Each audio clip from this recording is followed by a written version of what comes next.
The picture is a photograph of President Barack Obama giving a speech on healthcare reform. Figure 16.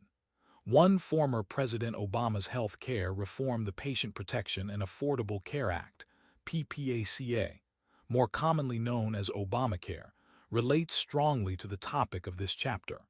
While originally a controversial topic, it has gained majority approval at 55% as of March 2022.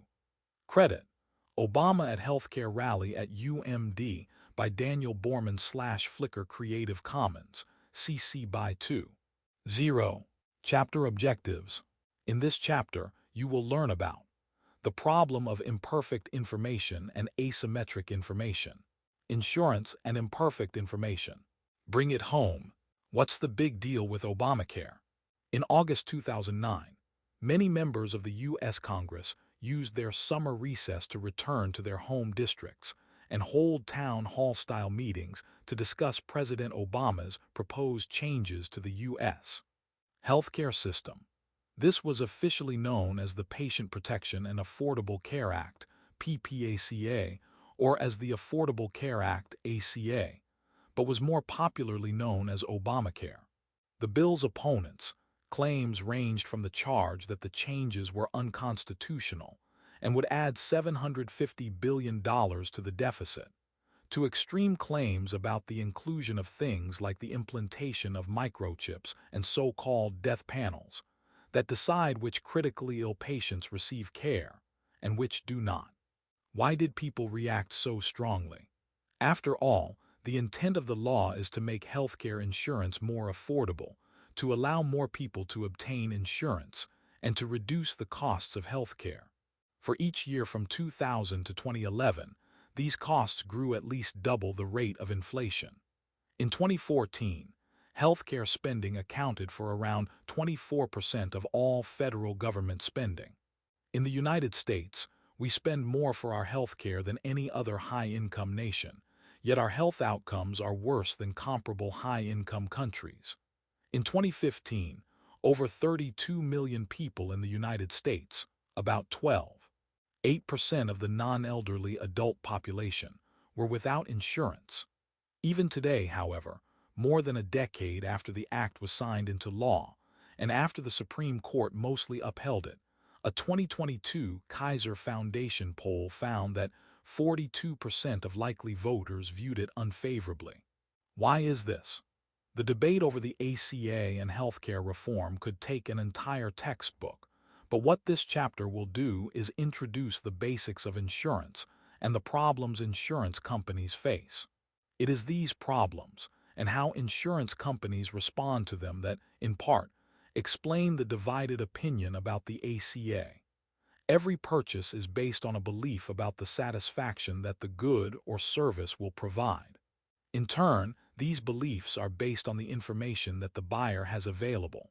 For many products, the information available to the buyer or the seller is imperfect or unclear, which can either make buyers regret past purchases or avoid making future ones. This chapter discusses how imperfect and asymmetric information affect markets. The first module of the chapter discusses how asymmetric information affects markets for goods, labor, and financial capital.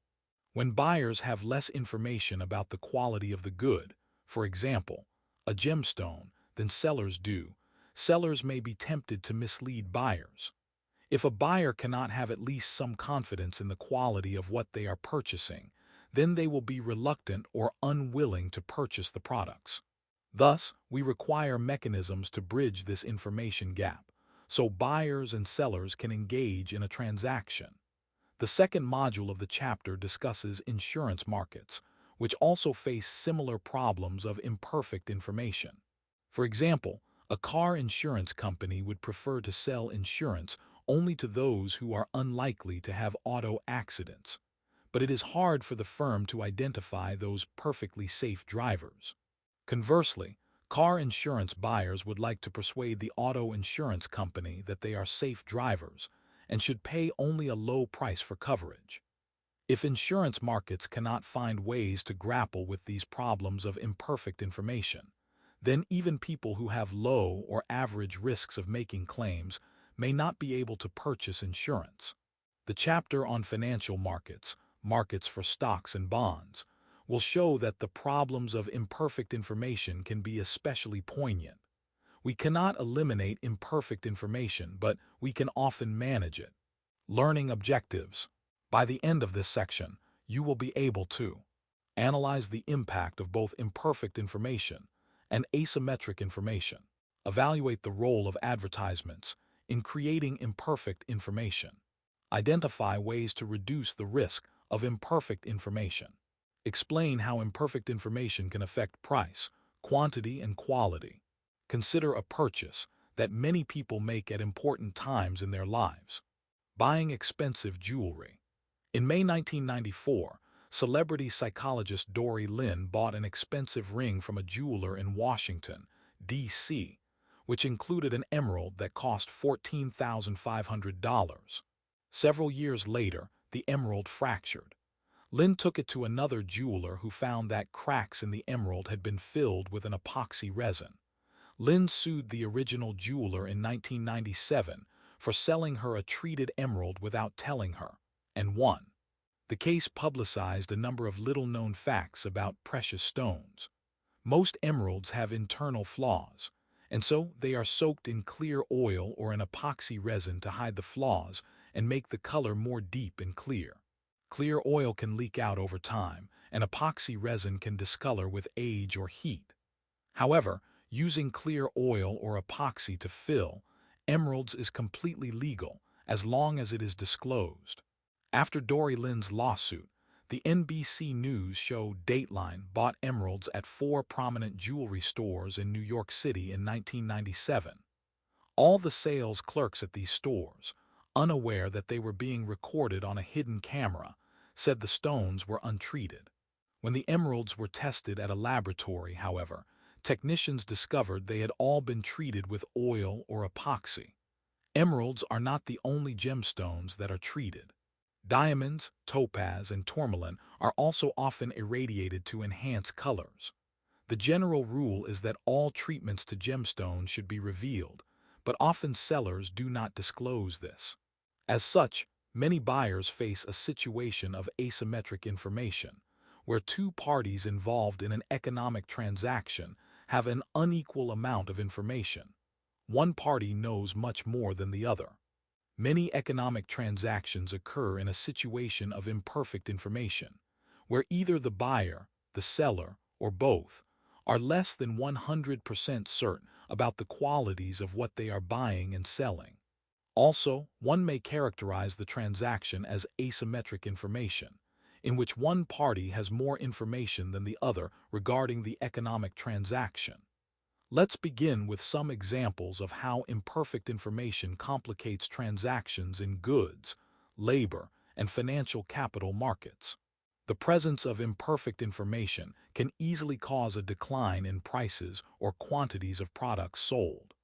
However, buyers and sellers also have incentives to create mechanisms that will allow them to make mutually beneficial transactions, even in the face of imperfect information. If you are unclear about the difference between asymmetric information and imperfect information, read the following Clear It Up feature. Clear it up. What is the difference between imperfect and asymmetric information?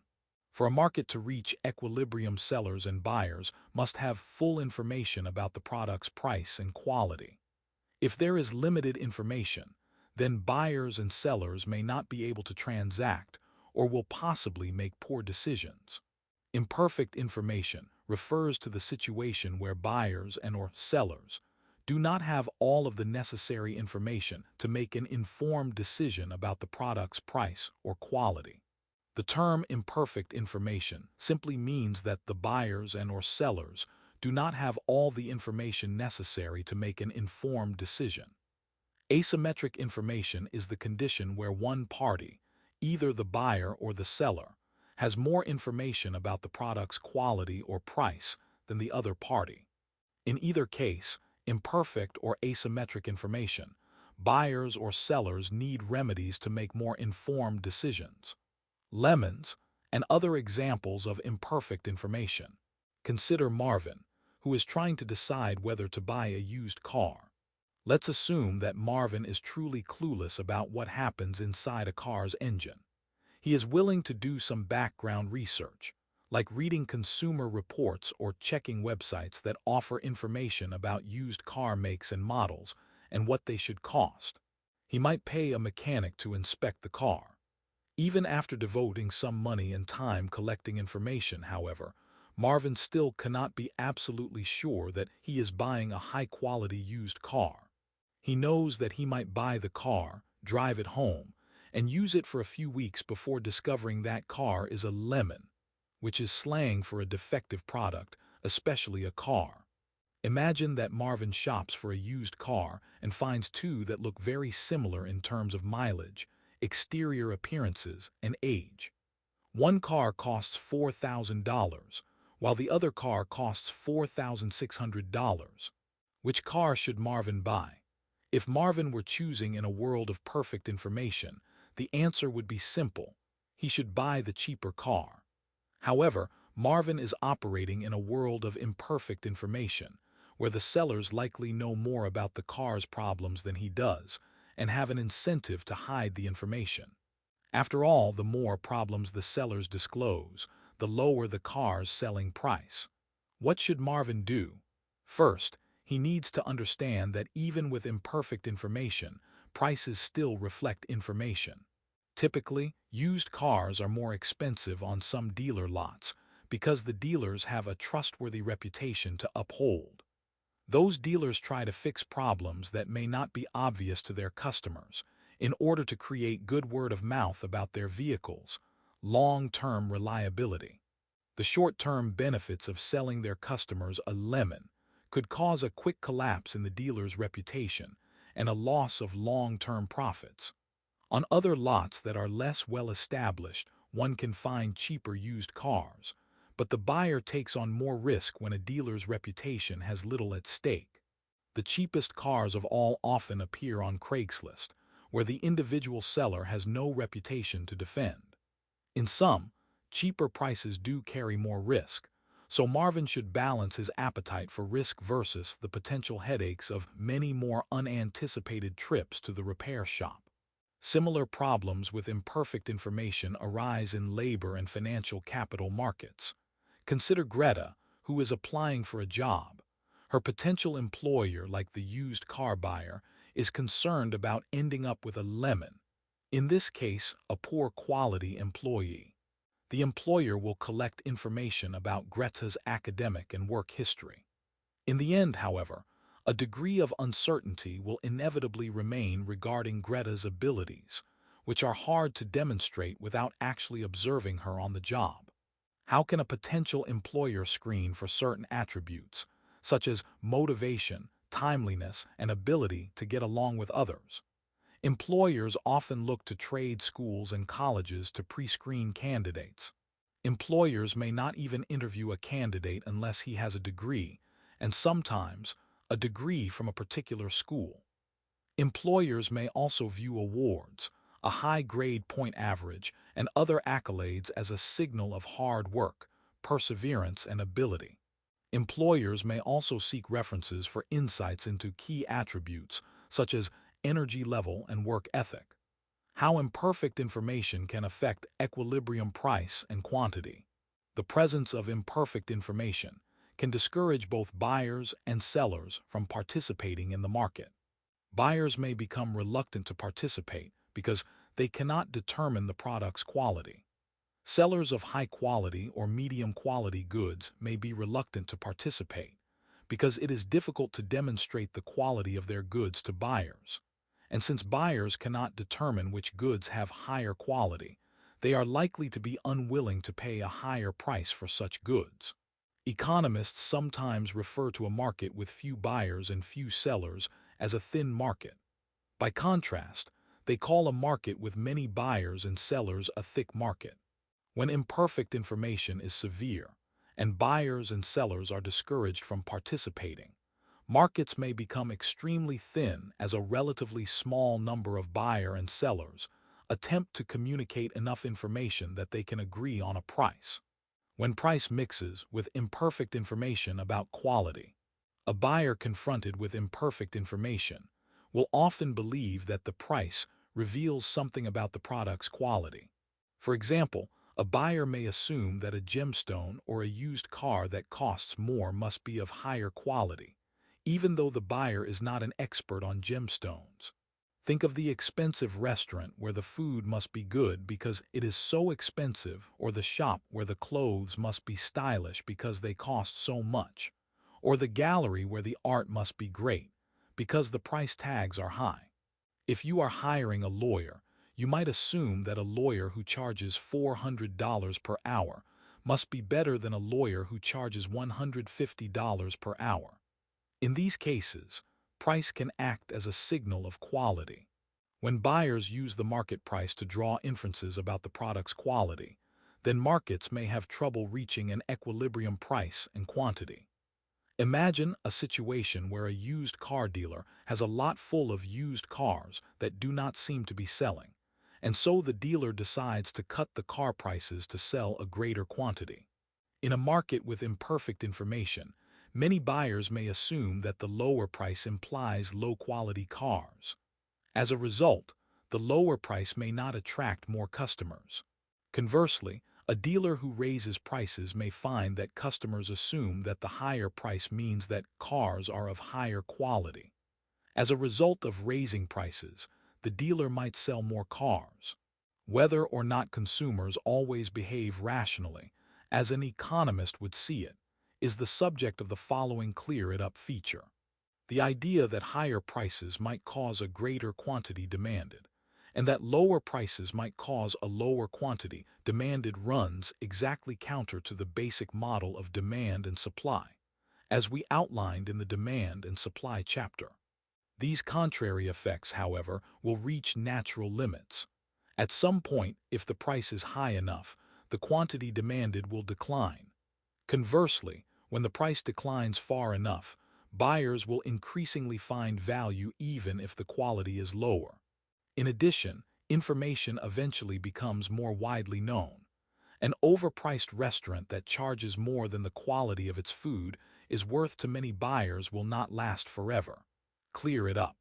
Is consumer behavior rational? There is much human behavior that mainstream economists have tended to call irrational, since it is consistently at odds with economists' utility-maximizing models. The typical response is for economists to brush these behaviors aside and call them anomalies or unexplained quirks. If only you knew more economics, you would not be so irrational, is what many mainstream economists seem to be saying. A group known as behavioral economists has challenged this notion, because so much of this so-called quirky behavior is extremely common among us. For example, a conventional economist would say that if you lost a $10 bill today and also received an extra $10 in your paycheck, you should feel perfectly neutral. After all, $10 plus $10 equals $0. You are the same financially as you were before. However, behavioral economists have conducted research that shows many people will feel some negative emotion, anger or frustration, after those two things happen. We tend to focus more on the loss than the gain. Economists Daniel Kahneman and Amos Tversky, in a famous 1979 Econometrica paper, called this loss aversion, where a $1 loss pains us 25 times more than a $1 gain helps us. This has implications for investing, as people tend to overplay the stock market by reacting more to losses than to gains. Behavioral economics also tries to explain why people make seemingly irrational decisions in the presence of different situations, or how they frame the decision. We outline a popular example here. Imagine you have the opportunity to buy an alarm clock for $20 in store A across the street. You learn, is the exact same clock at store B for $10. You might say it is worth your time, a 5-minute walk, to save $10. Now take a different example. You are in store A buying a $300 phone. 5 minutes away, at store B, the same phone is $290. You again save $10 by taking a 5-minute walk. Do you do it? Surprisingly, it is likely that you would not. Mainstream economists would say $10 is $10, and that it would be irrational to make a 5-minute walk for $10 in one case and not the other. However, behavioral economists have pointed out that most of us evaluate outcomes relative to a reference point. Hear the cost of the product, and think of gains and losses as percentages rather than using actual savings. Which view is right? Both have their advantages, but behavioral economists have at least shed a light on trying to describe and explain systematic behavior, which some previously had dismissed as irrational. If most of us are engaged in some irrational behavior, perhaps there are deeper underlying reasons for this behavior in the first place. Mechanisms to reduce the risk of imperfect information. If you are selling a good like emeralds or used cars where imperfect information is likely to be a problem, how could you reassure possible buyers? If you are buying a good where imperfect information is a problem, what would it take to reassure you? Buyers and sellers in the goods market rely on reputation as well as guarantees, warranties, and service contracts to assure product quality. The labor market uses occupational licenses and certifications to assure competency, while the financial capital market uses consignors and collateral as insurance against unforeseen detrimental events. In the goods market, the seller might offer a money-back guarantee, an agreement that functions as a promise of quality. This strategy may be especially important for a company that sells goods through mail-order catalogs or over the web, whose customers cannot see the actual products, because it encourages people to buy something even if they are not certain they want to keep it. L.L. Bean started using money-back guarantees in 1911, when the founder stitched waterproof shoe rubbers together with leather shoe tops and sold them as hunting shoes. He guaranteed satisfaction. However, the stitching came apart, and out of the first batch of 100 pairs that were sold, customers returned 90 pairs. L.L. Bean took out a bank loan, repaired all of the shoes, and replaced them. The L.L. Bean reputation for customer satisfaction began to spread. Many firms today offer money-back guarantees for a few weeks or months, but L.L. Bean offers a 1-year money-back guarantee. In the past, L.L. Bean offered a lifetime money-back guarantee, which allowed customers to always return anything they had bought from L.L. Bean, no matter how many years later or what condition the product was in, for a full refund. L.L. Bean has very few stores. Instead, most of its sales are made by mail, telephone, or, now, through their website. For this kind of firm, imperfect information may be an especially difficult problem because customers cannot see and touch what they are buying. A combination of a money-back guarantee and a reputation for quality can help for a mail-order firm to flourish. Sellers may offer a warranty, which is a promise to fix or replace the good, at least for a certain time period. The seller may also offer a buyer a chance to buy a service contract, where the buyer pays an extra amount, and the seller agrees to fix anything that goes wrong for a set time period. Service contracts are often an option for buyers of large purchases such as cars, appliances, and even houses. Guarantees, warranties, and service contracts are examples of explicit reassurance that sellers provide. In many cases, firms also offer unstated guarantees. For example, some movie theaters might refund the ticket cost to a customer who walks out complaining about the show. Likewise, while restaurants do not generally advertise a money-back guarantee or exchange policies, many restaurants allow customers to exchange one dish for another or reduce the price of the bill if the customer is not satisfied. The rationale for these policies is that firms want repeat customers, who in turn will recommend the business to others. As such, establishing a good reputation is of paramount importance. When buyers know that a firm is concerned about its reputation, they are less likely to worry about receiving a poor-quality product. For example, a well-established grocery store with a good reputation can often charge a higher price than a temporary stand at a local farmer's market, where the buyer may never see the seller again. Sellers of labor provide information through resumes, recommendations, school transcripts, and examples of their work. The labor market also uses occupational licenses to establish quality in the labor market. Occupational licenses, which government agencies typically issue, show that a worker has completed a certain type of education or passed a certain test. Some of the professionals who must hold a license are doctors, teachers, nurses, engineers, accountants, and lawyers. In addition, most states require a license to work as a barber, an embalmer, a dietitian, a massage therapist, a hearing aid dealer, a counselor, an insurance agent, and a real estate broker. Some other jobs require a license in only one state. Minnesota requires a state license to be a field archaeologist. North Dakota has a state license for bait retailers. In Louisiana, one needs a state license to be a stress analyst, and California requires a state license to be a furniture upholsterer. According to a 2013 study from the University of Chicago, about 29% of U.S. workers have jobs that require occupational licenses. Occupational licenses have their downside as well, as they represent a barrier to entry to certain industries. This makes it more difficult for new entrants to compete with incumbents, which can lead to higher prices and less consumer choice.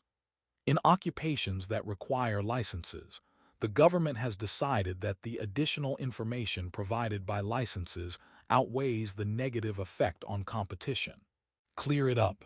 Are advertisers allowed to benefit from imperfect information? Many advertisements seem full of imperfect information, at least by what they imply.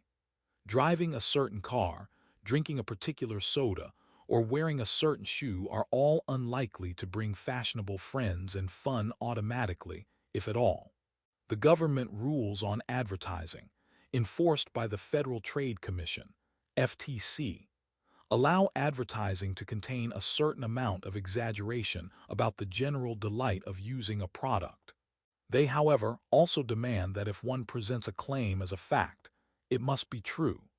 Legally, deceptive advertising dates back to the 1950s, when Colgate-Palmolive created a television advertisement that seemed to show Rapid Shave shaving cream being spread on sandpaper, and then the sand was shaved off the sandpaper. What the television advertisement actually showed was sand sprinkled on plexiglass, without glue, and then scraped aside by the razor. In the 1960s, in magazine advertisements for Campbell's vegetable soup, the company was having problems getting an appetizing soup picture because the vegetables kept sinking. To remedy this, they filled a bowl with marbles and poured the soup over the top, so that the bowl appeared to be crammed with vegetables. In the late 1980s, the Volvo company filmed a television advertisement that showed a monster truck driving over cars, crunching their roofs, all except for the Volvo, which did not crush. However, the FTC found in 1991 that the Volvo's roof from the filming had been reinforced with an extra steel framework, while they cut the roof supports on the other car brands. The Wonder Bread Company ran television advertisements featuring Professor Wonder, who said that because Wonder Bread contained extra calcium, it would help children's minds work better and improve their memory. The FTC objected, and in 2002 the company agreed to stop running the advertisements. As we can see in each of these cases, the Federal Trade Commission, FTC, often checks factual claims about the product's performance, at least to some extent. Language and images that are exaggerated or ambiguous but not actually false are allowed in advertising. Untrue facts are not permitted. In any case, an old Latin saying applies when watching advertisements. Caveat emptor, that is, let the buyer beware. On the buyer's side of the labor market, a standard precaution against hiring a lemon of an employee is to specify that the first few months of employment are officially a trial or probationary period, and that the employer can dismiss the worker for any reason or no reason during that time. Sometimes workers also receive lower pay during this trial period. In the financial capital market, before a bank makes a loan, it requires a prospective borrower to fill out forms regarding income sources. In addition, the bank conducts a credit check on the individual's past borrowing. Another approach is to require a consignor on a loan, that is, another person or firm who legally pledges to repay some or all of the money if the original borrower does not do so. Another approach is to require collateral, often property or equipment, that the bank would have a right to seize and sell if borrower does not repay the loan. Buyers of goods and services cannot possibly become experts in evaluating the quality of gemstones, used cars, lawyers, and everything else they buy. Employers and lenders cannot be perfectly omniscient about whether possible workers will turn out well or potential borrowers will repay loans on time.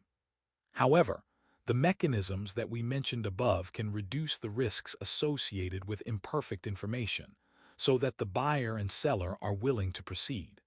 Learning objectives. By the end of this section, you will be able to explain how insurance works, identify and evaluate various forms of government and social insurance, discuss the problems caused by moral hazard and adverse selection, analyze the impact of government regulation of insurance. Insurance is a method that households and firms use to prevent any single event from having a significant detrimental financial effect. Generally, households or firms with insurance make regular payments, called premiums. The insurance company prices these premiums based on the probability of certain events occurring among a pool of people. Members of the group who then suffer a specified bad experience receive payments from this pool of money. Many people have several kinds of insurance.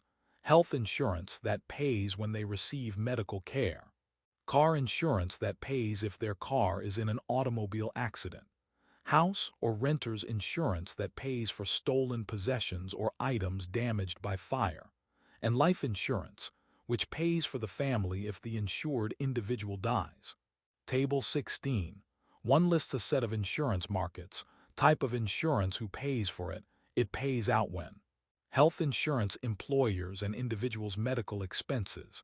Are incurred. Life insurance, employers and individuals' policyholder dies. Automobile insurance, individual's car is damaged, stolen, or causes damage to others' property. And homeowners insurance, homeowners and renters' dwelling is damaged or burglarized. Liability insurance, firms and individuals, an injury occurs for which you are partly responsible. Malpractice insurance, doctors, lawyers and other professionals.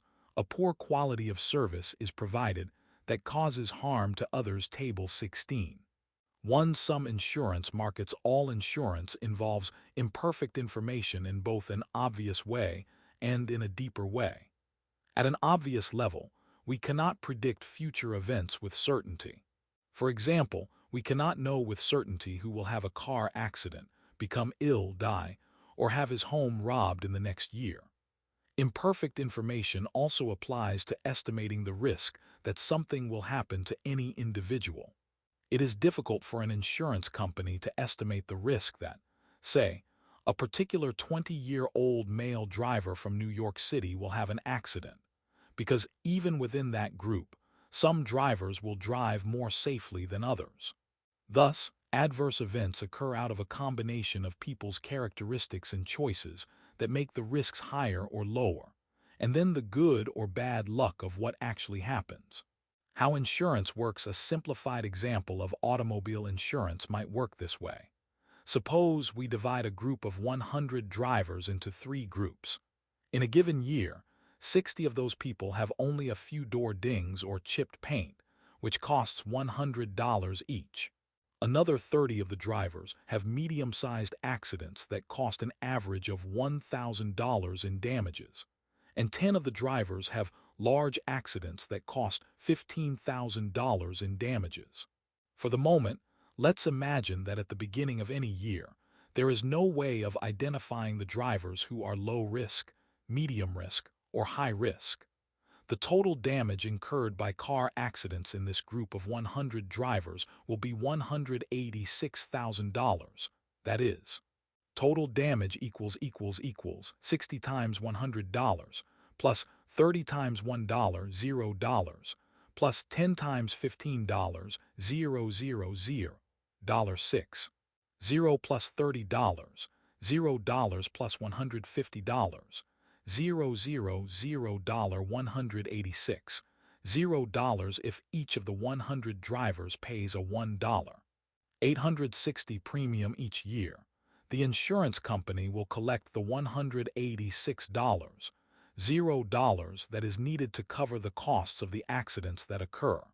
Since insurance companies have such a large number of clients, they are able to negotiate with health care and other service providers for lower rates than the individual would be able to get, thus increasing the benefit to consumers of becoming insured and saving the insurance company itself money when it pays out claims. Insurance companies receive income, as Figure 16, 2 shows, from insurance premiums and investment income. The companies derive income from investing the funds that insurance companies received in the past but did not pay out as insurance claims in prior years. The insurance company receives a rate of return from investing these funds or reserves. The companies typically invest in fairly safe, liquid, easy to convert into cash investments, as the insurance companies need to be able to readily access these funds when a major disaster strikes. The illustration shows that premiums from customers and investment income goes to insurance companies, and insurance companies then produce payments to customers, expenses, profits, or losses. Figure 16. 2. An insurance company. What comes in, what goes out money flows into an insurance company through premiums and investments, and out through the payment of claims and operating expenses. Government and social insurance. Federal and state governments run a number of insurance programs. Some of the programs look much like private insurance, in the sense that the members of a group make steady payments into a fund, and those in the group who suffer an adverse experience receive payments. Other programs protect against risk, but without an explicit fund set up. Following are some examples. Unemployment insurance. Employers in every state pay a small amount for unemployment insurance, which goes into a fund to pay benefits to workers who lose their jobs and do not find new jobs for a period of time, usually up to 6 months. Pension insurance.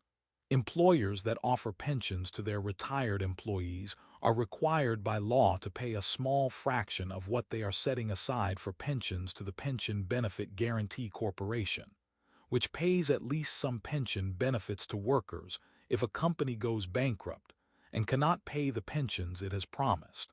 Deposit insurance. Banks are required by law to pay a small fraction of their deposits to the Federal Deposit Insurance Corporation, which goes into a fund that pays depositors the value of their bank deposits up to $250,000. The amount was raised from $100,000 to $250,000 in 2008, if the bank should go bankrupt. Workmen's compensation insurance. Employers are required by law to pay a small percentage of the salaries that they pay into funds, typically run at the state level, that pay benefits to workers who suffer an injury on the job. Retirement insurance. All workers pay a percentage of their income into Social Security and into Medicare, which then provides income and health care benefits to the elderly. Social Security and Medicare are not literally insurance, in the sense that those currently contributing to the fund are not eligible for benefits. They function like insurance, however, in the sense that individuals make regular payments into the programs today in exchange for benefits they will receive in the case of a later event, either becoming old or becoming sick when old. A name for such programs is social insurance. The major additional costs to insurance companies, other than the payment of claims, are the costs of running a business, the administrative costs of hiring workers, administering accounts, and processing insurance claims. For most insurance companies, The insurance premiums coming in and the claims payments going out are much larger than the amounts earned by investing money or the administrative costs. Thus, while factors like investment income earned on reserves, administrative costs, and groups with different risks complicate the overall picture, a fundamental law of insurance must hold true. The average person's payments into insurance over time must cover 1. The average person's claims, 2. The costs of running the company, and 3. Leave room for the firm's profits. Risk groups and actuarial fairness. Not all of those who purchase insurance face the same risks. Some people may be more likely, because of genetics or personal habits, to fall sick with certain diseases. Some people may live in an area where car theft or home robbery is more likely than in other areas. Some drivers are safer than others. A risk group can be defined as a group that shares roughly the same risks of an adverse event occurring. Insurance companies often classify people into risk groups and charge lower premiums to those with lower risks. If people are not separated into risk groups, then those with low risk must pay for those with high risks. In the simple example of how car insurance works, 60 drivers had very low damage of $100 each. 30 drivers had medium-sized accidents that cost $1,000 each, and 10 of the drivers had large accidents that cost $15,000. If all 100 of these drivers pay the same $1,860, then those with low damages are in effect paying for those with high damages. If it is possible to classify drivers according to risk group, then the insurance company can charge each group according to its expected losses. For example, the insurance company might charge the 60 drivers who seem safest of all $100 apiece, which is the average value of the damages they cause. Then the intermediate group could pay $1,000 apiece, and the high-cost group $15,000 each. When the level of insurance premiums that someone pays is equal to the amount that an average person in that risk group would collect in insurance payments, the level of insurance is said to be actuarially fair. Classifying people into risk groups can be controversial. For example, if someone had a major automobile accident last year, should the insurance company classify that person as a high-risk driver who is likely to have similar accidents in the future, or as a low-risk driver who was just extremely unlucky? The driver is likely to claim to be low risk, and thus someone who should be in a risk group with those who pay low insurance premiums in the future. The insurance company is likely to believe that, on average, having a major accident is a signal of being a high-risk driver, and thus try to charge this driver higher insurance premiums. The next 2 sections discuss the 2 major problems of imperfect information in insurance markets, called moral hazard and adverse selection. Both problems arise from attempts to categorize those purchasing insurance into risk groups. The moral hazard problem. Moral hazard refers to the case when people engage in riskier behavior with insurance than they would if they did not have insurance. For example, if you have health insurance that covers the cost of visiting the doctor, you may be less likely to take precautions against catching an illness that might require a doctor's visit. If you have car insurance, you will worry less about driving or parking your car in ways that make it more likely to get dented. In another example, a business without insurance might install absolute top-level security and fire sprinkler systems to guard against theft and fire. If it is insured, that same business might only install a minimum level of security and fire sprinkler systems. We cannot eliminate moral hazard, but insurance companies have some ways of reducing its effect. Investigations to prevent insurance fraud are one way of reducing the extreme cases of moral hazard. Insurance companies can also monitor certain kinds of behavior. To return to the example from above, they might offer a business a lower rate on property insurance if the business installs a top-level security and fire sprinkler system and has those systems inspected once a year. Another method to reduce moral hazard is to require the injured party to pay a share of the costs. For example, insurance policies often have deductibles, which is an amount that the insurance policyholder must pay out of their own pocket before the insurance coverage starts paying. For example, auto insurance might pay for all losses greater than $500. Health insurance policies often have a copayment, in which the policyholder must pay a small amount. For example, a person might have to pay $20 for each doctor visit, and the insurance company would cover the rest. Another method of cost sharing is coinsurance, which means that the insurance company covers a certain percentage of the cost. For example, insurance might pay for 80% of the costs of repairing a home after a fire, but the homeowner would pay the other 20%. All of these forms of cost sharing discourage moral hazard, because people know that they will have to pay something out of their own pocket when they make an insurance claim. The effect can be powerful. One prominent study found that when people face moderate deductibles and co-payments for their health insurance, they consume about one-third less in medical care than people who have complete insurance and do not pay anything out of pocket, presumably because deductibles and co-payments reduce the level of moral hazard. However, those who consumed less health care did not seem to have any difference in health status. A final way of reducing moral hazard, which is especially applicable to health care, is to focus on healthcare incentives of providers rather than consumers. Traditionally, most health care in the United States has been provided on a fee-for-service basis, which means that medical care providers are paid for the services they provide, and are paid more if they provide additional services. However, in the last decade or so, the structure of healthcare provision has shifted to an emphasis on health maintenance organizations, HMOs. A health maintenance organization, HMO, provides health care that receives a fixed amount per person enrolled in the plan, regardless of how many services are provided. In this case, a patient with insurance has an incentive to demand more care, but the healthcare provider, which is receiving only a fixed payment, has an incentive to reduce the moral hazard problem by limiting the quantity of care provided, as long as it will not lead to worse health problems and higher costs later. Today, many doctors are paid with some combination of managed care and fee-for-service.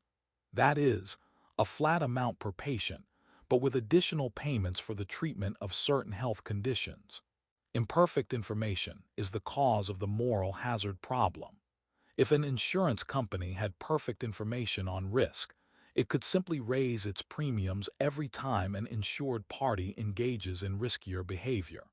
However, an insurance company cannot monitor all the risks that people take all the time, and so, even with various checks and cost sharing, moral hazard will remain a problem. Link it up. Visit this website to read about the relationship between health care and behavioral economics. The adverse selection problem. Adverse selection refers to the problem in which insurance buyers have more information about whether they are high risk or low risk than the insurance company does. This creates an asymmetric information problem for the insurance company, because buyers who are high risk tend to want to buy more insurance, without letting the insurance company know about their higher risk. For example, someone purchasing health insurance or life insurance probably knows more about their family's health history than an insurer can reasonably find out even with a costly investigation. Someone purchasing car insurance may know that they are a high-risk driver who has not yet had a major accident, but it is hard for the insurance company to collect information about how people actually drive. To understand how adverse selection can strangle an insurance market, recall the situation of 100 drivers who are buying automobile insurance, where 60 drivers had very low damages of $100 each.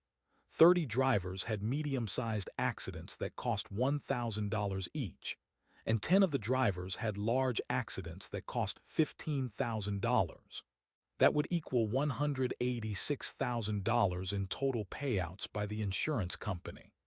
Imagine that, while the insurance company knows the overall size of the losses, It cannot identify the high-risk, medium-risk, and low-risk drivers. However, the drivers themselves know their risk groups. Since there is asymmetric information between the insurance company and the drivers, the insurance company would likely set the price of insurance at $1,860 per year to cover the average loss, not including the cost of overhead and profit. The result is that those with low risks of only $100 will likely decide not to buy insurance. After all, it makes no sense for them to pay $1,860 per year when they are likely only to experience losses of $100. Those with medium risks of a $1,000 accident will not buy insurance either. Therefore, the insurance company ends up only selling insurance for $1,860 to high-risk drivers who will average $15,000 in claims apiece. And as a consequence, the insurance company ends up losing considerable money. If the insurance company tries to raise its premiums to cover the losses of those with high risks, then those with low or medium risks will be even more discouraged from buying insurance. Rather than face such a situation of adverse selection, the insurance company may decide not to sell insurance in this market at all. If potential buyers are to receive insurance, then one of two things must happen. First, the insurance company might find some way of separating insurance buyers into risk groups with some degree of accuracy and charging them accordingly, which in practice often means that the insurance company tries not to sell insurance to those who may pose high risks. Another scenario is that those with low risks must buy insurance, even if they have to pay more than the actuarially fair amount for their risk group. The notion that people can be required to purchase insurance raises the issue of government laws and regulations that influence the insurance industry. U.S. healthcare in an international context. The United States is the only high-income country in the world where private firms pay and provide for most health insurance. Greater government involvement in the provision of health insurance is one possible way of addressing moral hazard and adverse selection problems. The moral hazard problem with health insurance is that when people have insurance, they will demand higher quantities of health care. In the United States, private healthcare insurance tends to encourage an ever greater demand for healthcare services, which healthcare providers are happy to fulfill. Table 16. 2 shows that on a per-person basis, U.S. healthcare spending towers above healthcare spending of other countries. Note that while healthcare expenditures in the United States are far higher than healthcare expenditures in other countries, the health outcomes in the United States, as measured by life expectancy and lower rates of childhood mortality, tend to be lower. Health outcomes, however, may not be significantly affected by healthcare expenditures. Many studies have shown that a country's health is more closely related to diet, exercise, and genetic factors than to healthcare expenditure. This fact further emphasizes that the United States is spending very large amounts on medical care with little obvious health gain. In the U.S. health insurance market, the main way of solving this adverse selection problem is that health insurance is often sold through groups based on place of employment, or under the Affordable Care Act, from a state government-sponsored health exchange market. From an insurance company's point of view, selling insurance through an employer mixes together a group of people, some with high risks of future health problems and some with lower risks, and thus reduces the insurance firm's fear of attracting only those who have high risks. However, many small companies do not provide health insurance to their employees, and many lower-paying jobs do not include health insurance. Even after we take into account all U.S. government programs that provide health insurance for the elderly and people experiencing poverty, approximately 31 million Americans were without health insurance in 2020. While a government-controlled system can avoid the adverse selection problem entirely by providing at least basic health insurance for all, another option is to mandate that all Americans buy health insurance from some provider, by preventing providers from denying individuals based on pre-existing conditions. The Patient Protection and Affordable Care Act adopted this approach, which we will discuss later on in this chapter. Country health care spending per person: life expectancy at birth, male; life expectancy at birth, female; infant mortality rate, male and female, per 1,000 United States, $10,948, $75. 580, 25. 7 Germany, $6,730, $179, $083. $73. 2 France, $5,564, $79, $285, $33. 5 Canada, $5,370, $80, $084, $4. $4 United Kingdom, $5,268, $78, $482, $3. 7 Table 16. 2. A comparison of health care spending per person, life expectancy at birth, and infant mortality, 2020, source. 2020 OECD Study and World Fact Book. At its best, the largely private U.S. system of health insurance and healthcare delivery provides an extraordinarily high quality of care, along with generating a seemingly endless parade of life-saving innovations. However, the system also struggles to control its high costs and to provide basic medical care to all.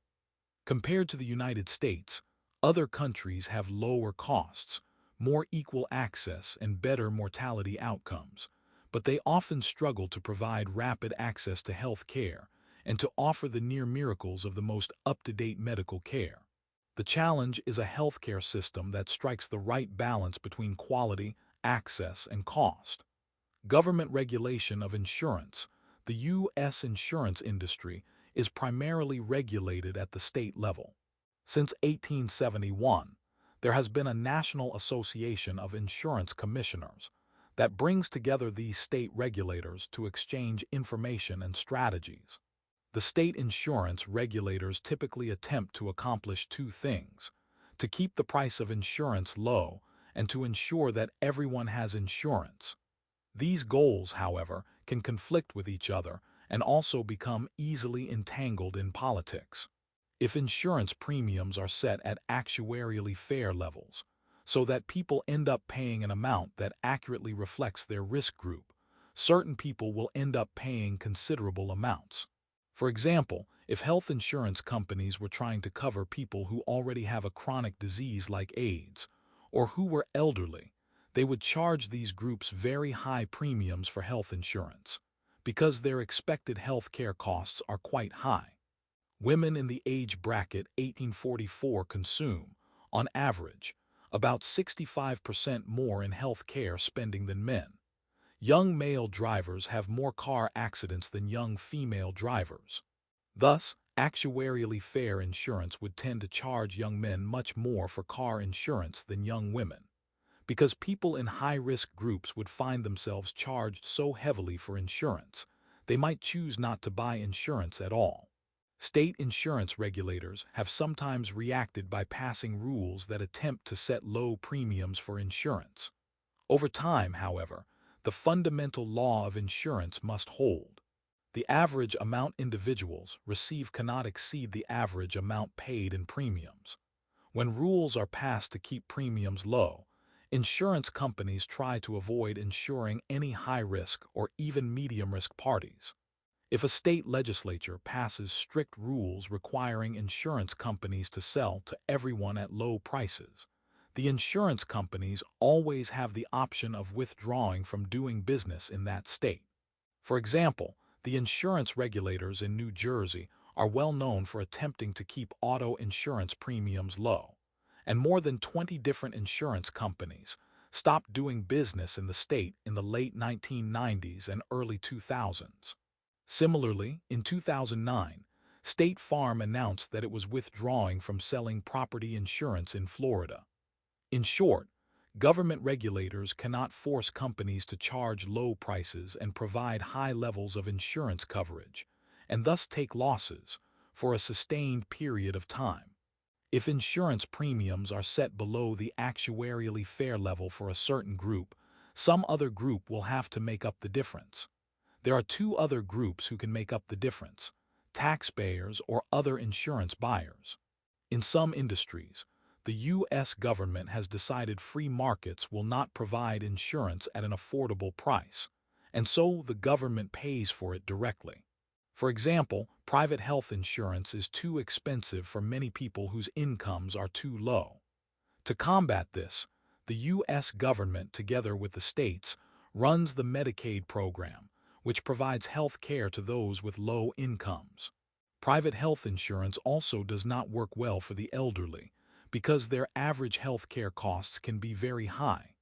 Thus, the U.S. government started the Medicare program, which provides health insurance to all those over age 65.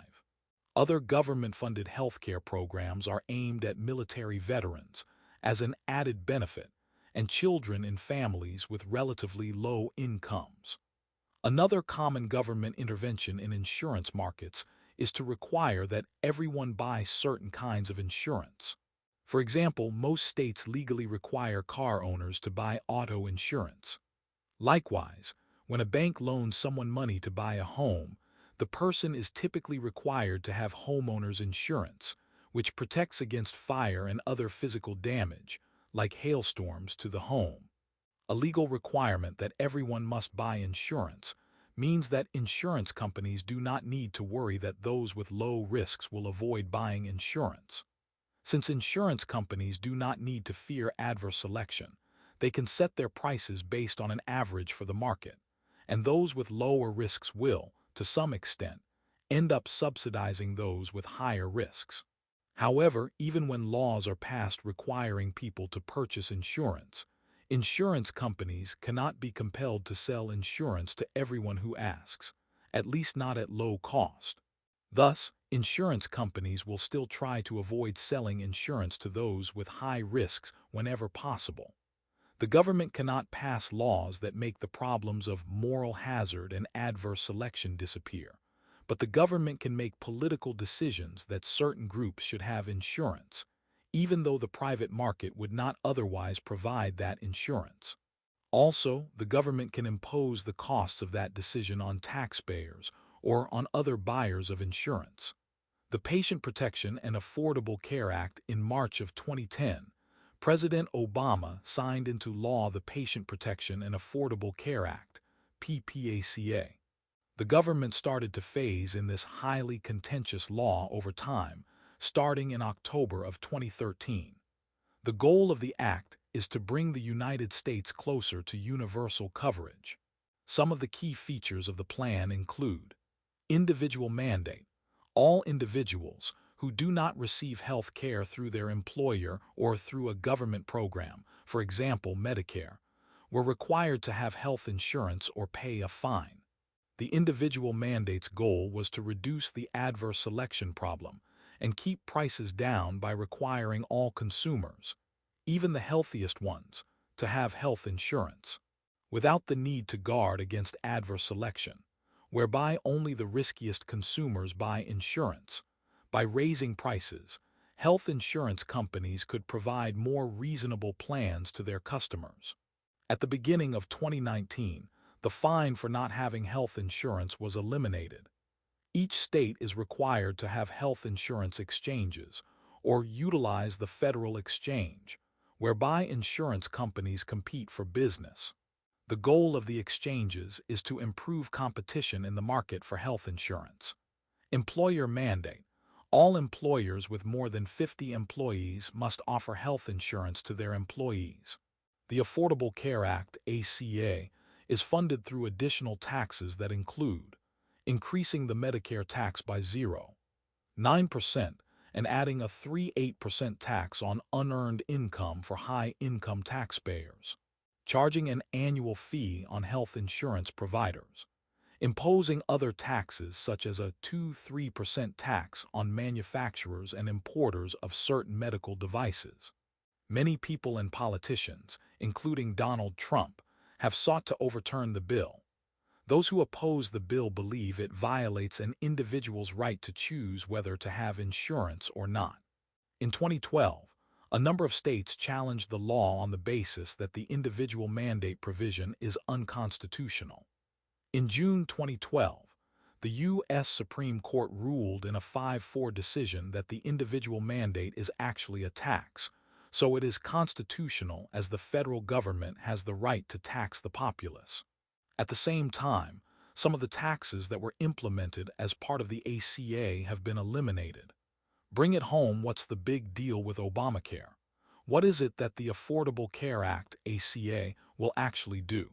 To begin with, we should note that it is a massively complex law, with a large number of parts, some of which the Obama administration implemented immediately, and others that the government is supposed to phase in every year from 2013 through 2020. 3 of these parts are coverage for the uninsured, those without health insurance, coverage for individuals with pre-existing conditions, and the so-called employer and individual mandates, which require employers to offer and people to purchase health insurance. Under the Trump administration, several components of the ACA were repealed or overhauled, while under the Biden administration, and with the support of a majority of the population, the ACA has continued as a major element in provision of health care in the United States. As we noted in the chapter, people face ever-increasing health care costs in the United States. Over the years, the ranks of the uninsured in the United States have grown as rising prices have pushed employers and individuals out of the market. Insurance companies have increasingly used pre-existing medical conditions to determine if someone is high risk, for whom insurance companies either charge higher prices or they choose to deny insurance coverage to these individuals. Whatever the cause, we noted at the beginning of the chapter that prior to the ACA, more than 32 million Americans were uninsured.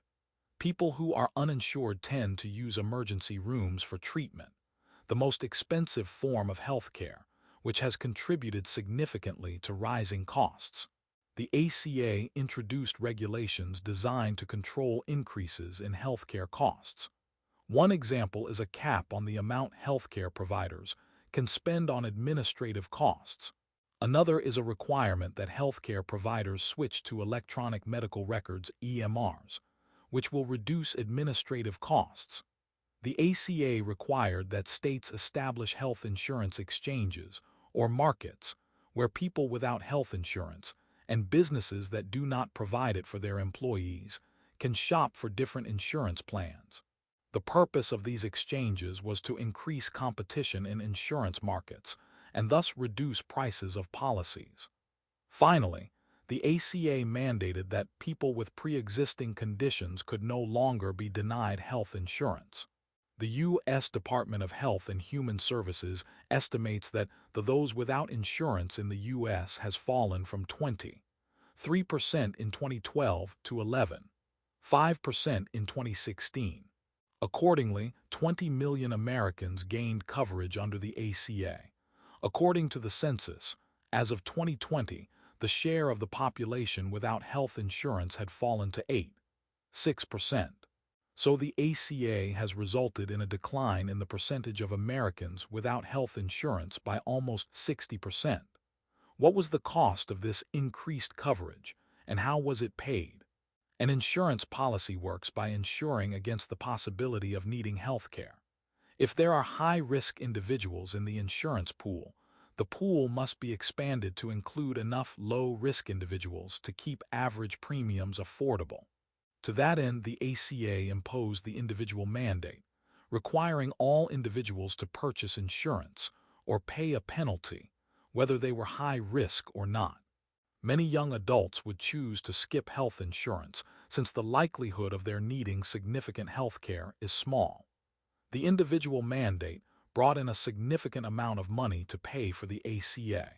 However, despite the elimination of the penalty for not having insurance, ACA coverage has continued to increase. In addition, there were 3 other funding sources.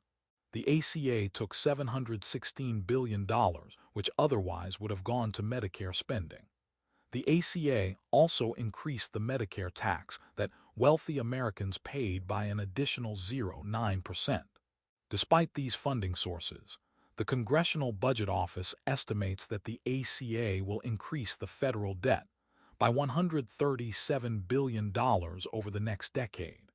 The impact of the Patient Protection and Affordable Care Act has been a rise in Americans with health insurance. However, due to the increased taxes to pay for the ACA and the increased deficit spending, the ACA faces continued opposition. The Trump administration vowed to repeal it on the campaign trail, but no alternative bill has made its way before Congress. Only time will tell if the Affordable Care Act will leave a legacy or will quickly be swept by the wayside, jeopardizing the 20 million newly insured Americans. At the time of this writing, the final impact of the Patient Protection and Affordable Care Act is not clear.